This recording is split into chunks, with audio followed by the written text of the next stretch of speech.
And basically, I got started about 3 or 4 years ago. I've been a subscriber of one of the guys here, Mr. Jeff Gray, Honor Your Oath. He kind of showed me the way. I've been studying law for a couple of years in my spare time. Just as a hobby, I like to read.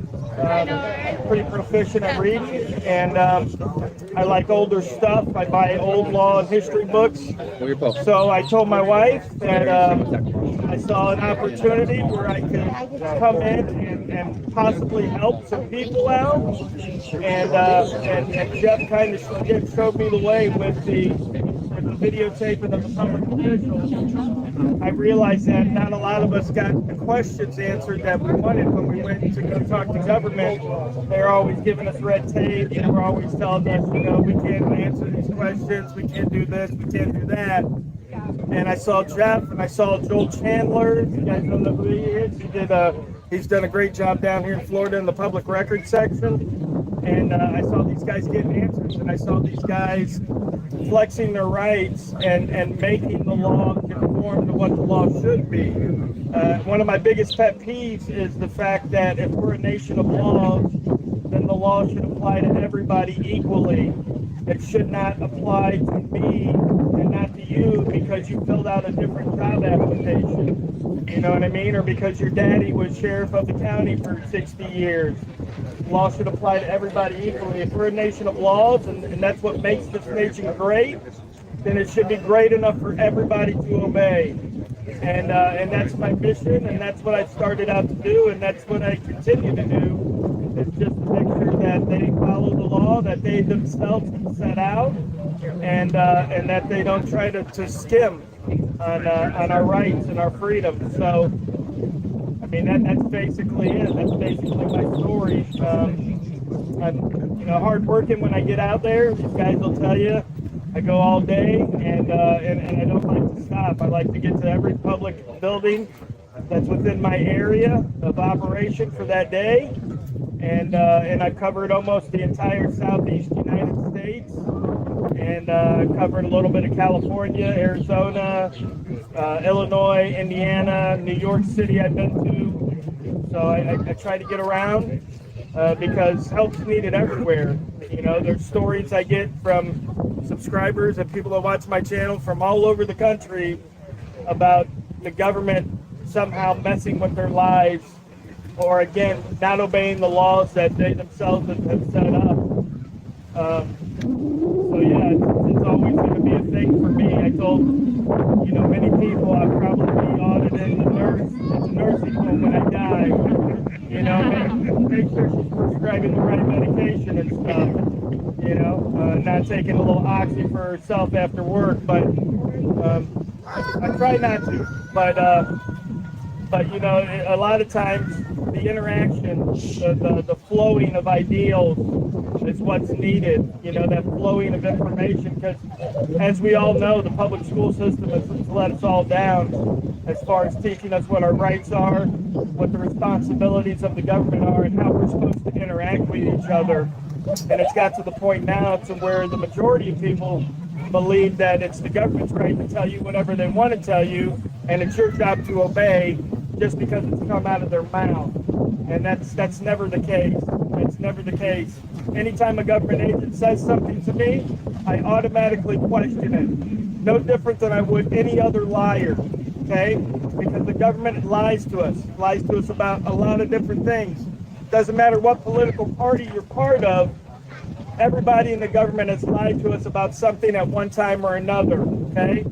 So my question is this: how do we trust a liar? We don't. We question everything they tell us. If you tell me you have authority over me to do something, I want to see it. I want to see it in black and white. I want to read it.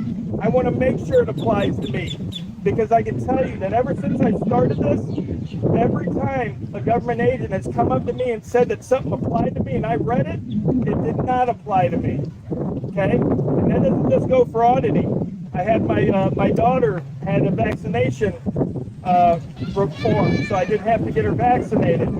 When I went into the health department, they spit all kinds of laws at me. Said, "Oh no, she's got to talk to a doctor." My daughter's 8 years old. What the hell is she going to say to a doctor? doctor's going to talk to me. Oh, no, it's part of the law. Well, let me see that law. No, none of that applied. So anytime a government agent steps to you and says something, always question it, prove it. I need to see the proof, okay? It's the only thing that matters. And then you decide after reading it if that applies to you. Take it from there. So I'm with the government, I'm here to help.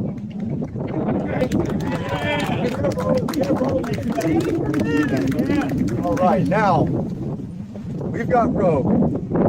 One of the people that actually got me started in doing this is a great friend of mine now. I didn't know him when I started this. All I had to go off was his videos. He's been an inspiration to not only these First Amendment auditors, he's been an inspiration to numerous, or for at least for me, Second Amendment auditors. And I'm going to give it up to not only God bless the homeless, honor your oath, Mr. Jeff Gray. Yeah!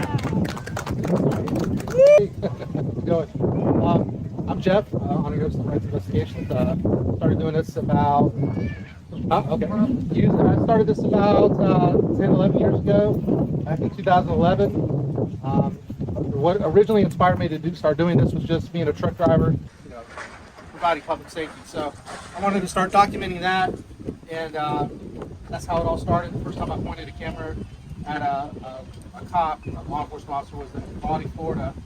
First time I pointed a camera at him, it was an old VHS cassette camera with actual cassette in it. So that video's never seen the light of day. But first time I pointed a camera at him, camera snatched out of my hand, threatened with arrest, put in handcuffs. So it all just kind of downhill or uphill. If you want to look at it from there. Right. And that's actually the first place I got arrested was in Raleigh, Florida as well.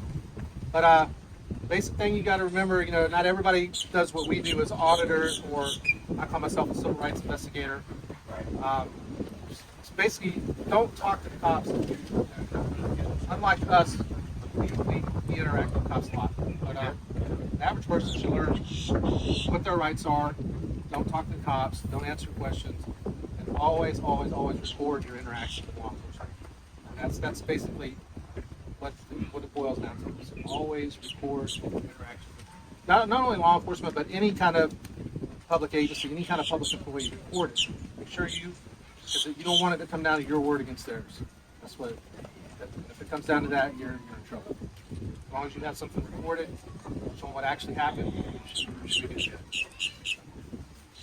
I'm kind of at a loss of what to say beyond that. So. Say big dummy one time. Yeah, big dummy. I'm glad that there's so many other auditors out there doing this now. A lot of people say, oh, some of these guys, they're not doing it the right way or whatever. Everybody's got their own style.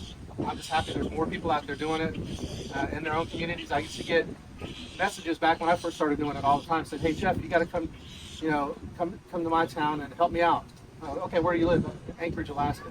Yeah. So I'm like, I wish I could, but that's what I like about it now.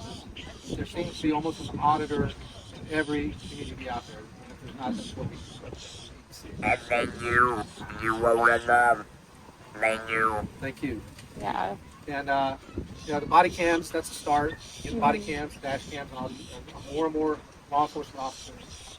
And we need to work on this qualified immunity best. We need to get the qualified immunity, if not completely done away with, it needs to be severely limited, restricted, what it is now. It should be the opposite. They should be held to a higher standard. We shouldn't have to have the citizens saying that you have no excuse for not knowing the law. But a cop who's supposed to enforce the law, that's their job to enforce the law, gets away with not knowing the law over you. And that's not acceptable. Beyond that, I don't know if anybody's got any questions they want to ask. We're gonna once everybody's done, we're gonna get to that Q&A. Oh, okay. And then we're gonna look at some of the chat on the live stream, and if they have some questions, we'll let that go too. Good. All right. But we're gonna go ahead and actually, let me get in front of the camera. Yeah. God bless on the fence. You gotta do his I whole can't thing. follow that. The people that he holds accountable.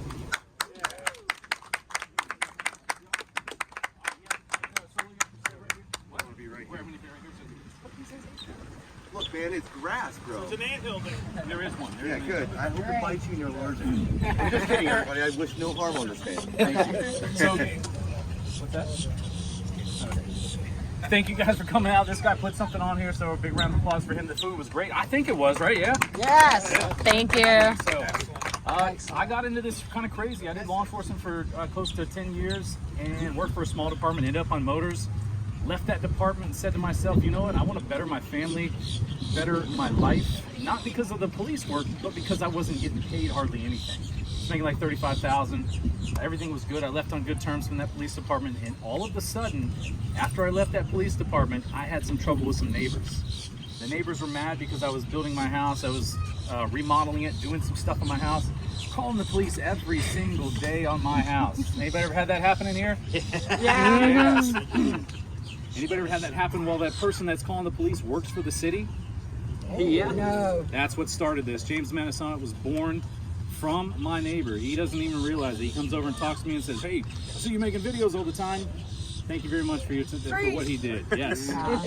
Police were on me every week and every single day. I tried to file stalking charges against the guy. They wouldn't let me do it. I didn't know where to go. I started watching James Freeman. Anybody seen his channel up there? Yes. That's my stepbrother. How many people realize that's my stepdad or stepbrother, whatever? We're from Alabama. But I started watching him, and I said to myself, like, man, I don't understand why. I thought I was the only one that was happening to. Well, no, I wasn't. Then I discovered wherever Rogue Nation is right here. Right here? There he is. All right. And I did a public records request to find out who he was. Found out who he was. I texted him. I said, hey, man, I want to come out and audit with you. I was a police officer that was going against the police departments and going against police officers here. If anybody has a target besides Amanda or anybody else here, I have one. You ought to see the messages I get, the phone calls I get. But that's what birthed it. It was this neighbor that was driving me nuts, wouldn't let me sign charges, tried to do something with those police department, and they refused to do anything. I'm talking about complaints, charges, etc., etc. Then I started doing videos and getting in front of the camera with them, saw what they were doing for the first like 3 to 6 months, telling me they're going to put me in jail, telling me they're going to do this, you can't do this, just like everybody's ever seen. And then it changed. There was one period of time where they came to my house and tried to get me in, I guess, I don't know what it was. It was some type of it was stalking charges against my neighbor. They said I was stalking him. They reversed it. Well, like I said, it turned out a big nightmare like that. We finally got stalking charges on the neighbor there. The state attorney called me and said, hey, do you really want to go through with this? I said, no, I just want all of this to stop. And then since that point in time, I just went out and did videos with Rogue. That was my first guy that I went out with. He taught me the ways, just like you went out with one of the other guys and taught you the ways. I didn't know what to do. I'm new to this. I was on the other side. Right. Telling you, you better put that camera down. I didn't really do that, but telling you better put that camera down or you're going to go to jail. I was the one that was arresting people. And it was different holding a hand. It's still nerve-wracking every once in a while. But as Jeff said a minute ago, no matter where you're at in this world, cop stops you, you walk into a police department, grab that phone, turn it on. You don't have to hold it up like Rice Krispies doing right there. You can walk around with it. You might see some of my videos in hand just like this. As Rogue said, or as Jeff said, you don't want their word against yours because their word always trumps yours because it's their system, and that's that. So coming from law enforcement, I have a little bit better of a background in reading cops. I can read people pretty well in general, but not to toot my own horn, I can see when those cops are about to effect an arrest, and that's the tough one. When you've seen it, remember there's an unpublished video, and I'm going to call Rogue out for this, and it was my fault. I got him in this situation. We went over to the Cape over here, and you might have seen Auditing America if you saw that, where he went over to the Cape over there and was out there filming, and they basically took them in a car and took them away. You ever see that video? No? Rogue and I were in the back of a police car together, and I was watching these guys, and I was counting them out. I was like, all right, he doesn't want to make an arrest. And I said the ultimate thing to him. I said, write me a ticket for this, man. That's all I want to do. Realize that his ticket is a federal ticket, which means a mandatory court appearance. I said, man, I'm just kidding with you. Let me back it on up. They gave us a ride out of there and moved on. But the moral of that story is reading these people like I have the ability to, because I was there telling people they're about to go to jail. It gives me upper edge. Maybe that's why I haven't been arrested. Maybe I'm not as aggressive or don't push the buttons. But the police are a very dangerous force in this society. They're needed, but they're a very dangerous force. They're the only entity that can take your rights away. They're the only entity that can bankrupt you from taking those rights away. And they're the only entity that can put you in prison. I mean, besides the judicial system, but they are the start of that. So whatever you do with the police officers, you want to make sure 100% that it's documented. You want to make sure that you assert your rights and you remain silent.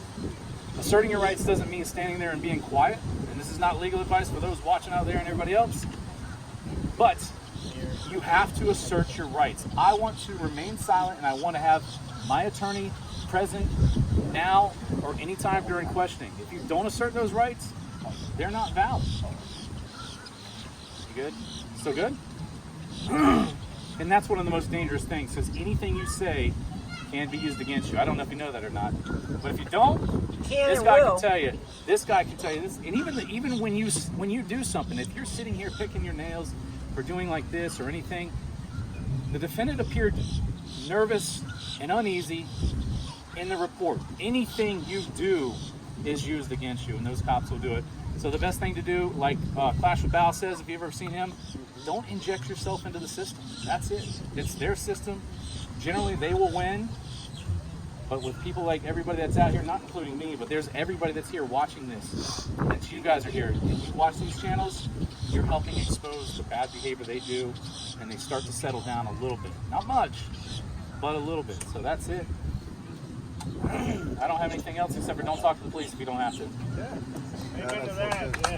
I don't want to talk to them. Myself in this every time.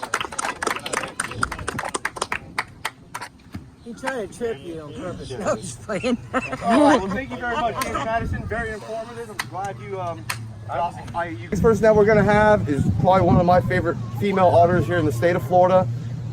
There's quite a few female auditors starting to pop up, and I'm glad to be friends with this wonderful woman. Her name is Accurate Amanda. So everybody give an applause for Accurate Amanda. There you go. All right, so I'm on the spot. Is this good? You're gonna be, you don't have to face the camera. Okay. They can still see you. Okay. They're here for you right now. Oh my You're God. not here for this camera. You're here for them. Okay, so hi And everyone. use that scream, not screamy voice. Oh, my loud, annoying voice. Yeah, okay. That one right there. All right, hello everyone. Accurate Amanda here. So I just want to say that the people that influenced me to start my activism, they're here right now. It's Rights Crispy, it's Rogue Nation, James Madison Audit, honor your oath over here. So I was in the medical field for like 8 years, 2019. That came to a screeching halt. I became a whistleblower. I was witness to large-scale medical fraud. And when I blew the whistle, I did the right thing because these people were harming their patients. One of our patients passed away because of their negligence. And I couldn't have that blood on my hands. I couldn't be a part of that. So I did what I did. I came forward. I had boxes of evidence, and I was tired of these people taking advantage of the vulnerable. So I did the right thing, and I was retaliated against. I had to film everywhere I went. My former employer hired a criminal defense attorney, and I heard a knock at my door, and it was a process server. He said FBI opened up, like he presented himself like he was law enforcement.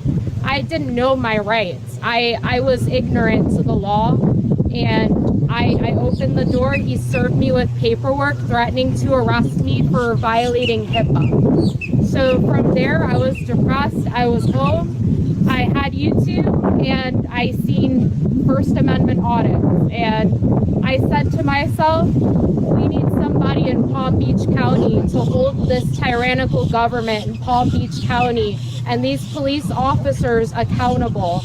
And I took it upon myself to pick up a camera, and I started auditing in my own backyard. And it's because of these people here today that it influenced me to do better for not only myself, but my family and my community.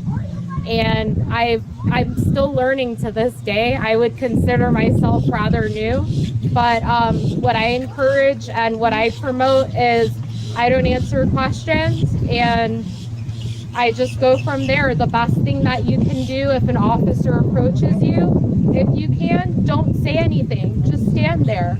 Just remain silent. That's all you have to do. Silence is golden, guys. And stay true to yourself.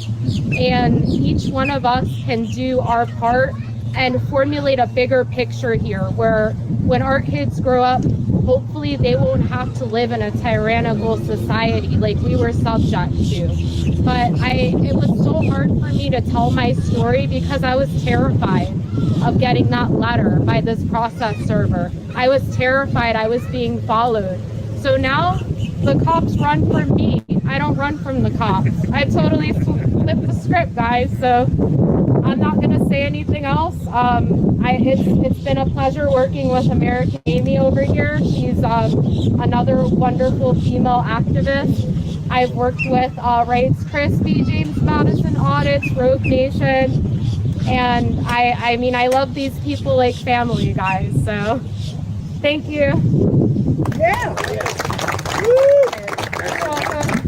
Thank you very much, Actor Amanda. Thank you. And now I've got another great one. This one, I can't even remember what video it was, but it was one of the first ones I saw and it made me laugh so hard. I couldn't believe what I was watching. And he's amazing behind the camera. He's amazing with, getting investigative. Just anything he wants to know, he finds a way and he gets it and he exposes it fully. And I'm not going to steal his thunder. Right to Krispies? Come on up, brother. Hey, everybody. Thanks for being here. Thanks for everybody watching this now or later. Yeah, you're gonna serve right. Oh, right here? The ants are real. Right on. Hey, now use that voice. Thanks for everybody showing solidarity and showing up for Solo Yanker, aka the armed fisherman. Yeah. Well, for once, I really don't have much to say. I have been, it's been said, I've been inspired by Jeff Gray, by Rogue Nation, by everybody here. It's really, every day I watch their older stuff and it brings me back to where I got started on this. Shout out to Rusty and Duncan, my friends in California, who sent me the first Amendment audit videos, and I just started watching them. That's what got me into this. It wasn't an actual personal experience that I had to go through or anything, other than like all the times that I got pulled over and all the hassles that I've ever gotten. It wasn't an actual big deal or anything. It was just watching these videos every day. There was a new tyrant in a new town, not just in this country, but all over the world. I would watch UK auditors dealing with this stuff, and I got fed up with it. And then I found Rogue Nation, and I said, hey man, can I join you? And of course, he said, come aboard, hardest working man in this business right here. And aside from that, I just want to know that this is not just stopping at me. We are inspiring other people. I want you to go out there and start doing this. Anytime somebody says, hey, you got me started on this, that just lifts me up, man. It just makes me know you're not letting us do this alone. We have to do it. How many people are sick of this crap? Is everybody here sick of it? Yeah. I'm sick of it. Let's show them that we're all going to record them, and they're going to get used to it, and they're going to straighten up, and we're not going to put up with it anymore. That's what I want. So first thing, if you're inspired, if you feel that spark, you don't even have to go into a police department. Just go and file an information request. Get their names, badge numbers, and vehicle assignments, and email it to rightscrispy@gmail.com. I'm making a database. That's why if somebody cuts you off in traffic, you know who it is. That's number 2164. Oh, that's Bronson. He's a jerk. Speaking of Bronson, where is he? Check Bronson. He was here. But that's information and knowledge is power. Another reason I do this is because of these kids right here. This is my little boy and my little girl. And no, I hope to God that they don't see the need to do this. I hope that we can take care of this, because Thomas Paine said, I don't like conflict, but if we must have it, let it be in my day, that my children may know peace. Yeah. And I believe in that. I want them to live in a tyranny-free society, and that's all I got to say. Thank you very much to everybody out here, and everybody who gets inspired by this. Thank you. Thank you. Yeah. All right, that basically concludes the meat part of this, and the floor is open. If you have questions, please step up. Yeah. Okay, what's up? I'm American Navy, and what started me in this? First of all, when I was younger, I was messed with by the police a lot because I was homeless, and that's no excuse, but I found out that's why. It took me a long time. I'm a little slow. I was like, why did they mess with me so much? Because I was homeless. Your outside voice. Okay. And also, in 2002, they killed a friend of mine in Jacksonville Sheriff's Office did. He was running from the police from the stop sign. No, he shouldn't have ran, but no, he shouldn't have died. They've harassed me my whole life, but I didn't know I had rights. In 2016, I found some videos. And after that, I learned my rights. And then after that, I decided I was going to film too. And it's been hard, it's been a lot, it's been heavy, but I enjoy it. And I enjoy meeting all the people I've met. I've worked with most of these people here, and it's been a wonderful experience every time. Oh, I'm sweaty. And Sorry. this man here, Rogue Nation, is the one that first got me to really look at law and to realize often it works in our favor if we just know it. If we just know it and demand it. And also, one more thing, not only do I want to end qualified immunity, I want to end the body cam thing. And I think if we all got together, we could petition somebody to get it into a law where they cannot mute them and they cannot cover them. And I'm American Amy on that. Yeah. All right.